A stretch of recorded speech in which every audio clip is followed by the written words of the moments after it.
What's going on, everyone? Cubeologist here, and as you can see today, we've got a couple puzzles from GanCube. So they were nice enough to send this over for me to test, all this in one package. It is the Gans 356 Air Master Edition and the 356S V2 Master Edition, so I can compare them and give you guys my first impressions on the new Gans Air. So first off, what I want to talk about are the spring sets. And as you can see here, they are pretty different. So the SV2 comes with just a bunch of different springs that you can replace. It uses the traditional tensioning system on the octopus core, where you just swap out the springs with this tool. But on the new Gans Air, what they're actually using is called the Gans elasticity system.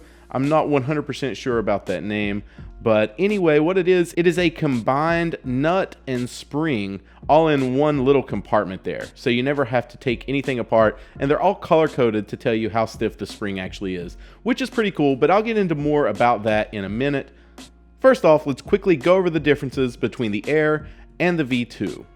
So as you can see, they are both the same size, but one of the main differences is the weight. And let me get out my scale and show you. So as you guys know, the Gans 356 SV2 is actually a pretty hefty puzzle. You can see here it comes in at 88.3 grams, and the 356 Air, which is supposed to be just lighter and more stable, but I'll get into the stability in just a second. But first off, how much does it weigh? 75.6 grams. So you're talking almost 13 grams lighter, and you can actually tell when you hold the puzzle. Now, 13 grams doesn't exactly make it feel like the 357, that super light turning that you get with that puzzle, but it does make it feel a little bit more manageable than the SV2. This thing had a lot of momentum when you were turning it, and this puzzle just turns a little bit more effortlessly, and I really like that. But now let's talk about the pieces and see how they are different. But now I want to show you some of the internals and the changes that they've made. So on the right, I've got the SV2, and on the left, I've got the Air. And right off the start, you can see a pretty massive difference. They've added a whole new torpedo here. So as you can see on the SV2, there's actually a double locking system. You've got a lip here that locks under, and this torpedo right here. But on the Air, they've actually added a third one. So you've got this lip, the lip under there, and then this lip. So I think that's one of the main things that adds to the stability, because the other changes are fairly minor as far as the mechanism goes. And another small difference you can see is on the Air, they've got rid of these ridges, and that's a pretty common theme throughout this puzzle. The Air is just a more simplified version.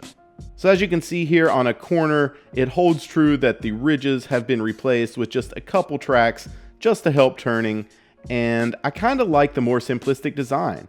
And it's kind of hard to see, but the mold must be a little more precise on the Air, because there are some imperfections on the base here that are not there on the Air. So on the SV2, you guys are probably familiar with it. You have the spring over the stud of the core, then you've got a washer, then you've got this plastic nut that you tension with the tool. Now on the Air, the way it works is you've got the core coming through the centerpiece, and then you just have one piece here on top that is all contained. It has the spring and the nut in it. And like I said before, it comes with different color-coded versions, and these are all basically the same except for the actual stiffness of the spring. So the yellow is a little bit softer than the springs that came on it, the orange is a little bit tighter, and the red even a little bit more tighter. Now I did read on the website that there are 3 more springs that are supposed to come with the Master Edition. Unfortunately, I didn't get those, but they're all softer than the yellow ones, and I thought the yellow was a little bit too soft for me anyway, so I'm not that disappointed.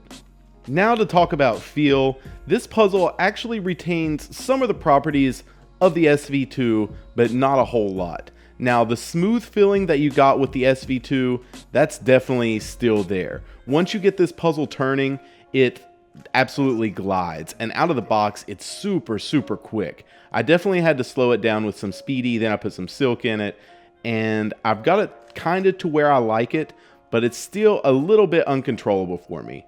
Now with corner cutting, obviously that's always good on Gans puzzles, and that's something that I didn't expect to change. Now with the weight being a little bit less than the SV2, it's something that I really enjoy. I thought the SV2 was a little bit cumbersome, if that's even possible, but this puzzle, even though it is lighter, definitely doesn't feel cheap. It's not light enough to where it's kind of clacky and it snaps. It's just a good solid feeling puzzle, and I really like the way it turns for the most part.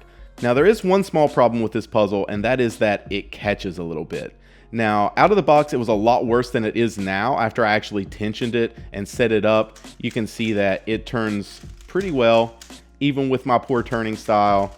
That G-perm's working, I wouldn't say flawlessly. See, there's one of the catches. It just seems to happen whenever I'm turning fast, trying to spam TPS, but whenever I'm turning slow and controlled, it never happens. So maybe it's just a problem with my turning style, but the catching kind of turns me off on this puzzle. Now, I did try loosening the screws in the corner caps and pulling them out. That seemed to work on the old puzzle, but unfortunately that just made this feel a little bit uncontrollable and a little bit rattly. So I tightened it back up, and like I said, it still turns really well, and I'm like 95% totally happy with this. But that 5%, the catching, just gets on my nerves, and it'll probably keep it from being my main.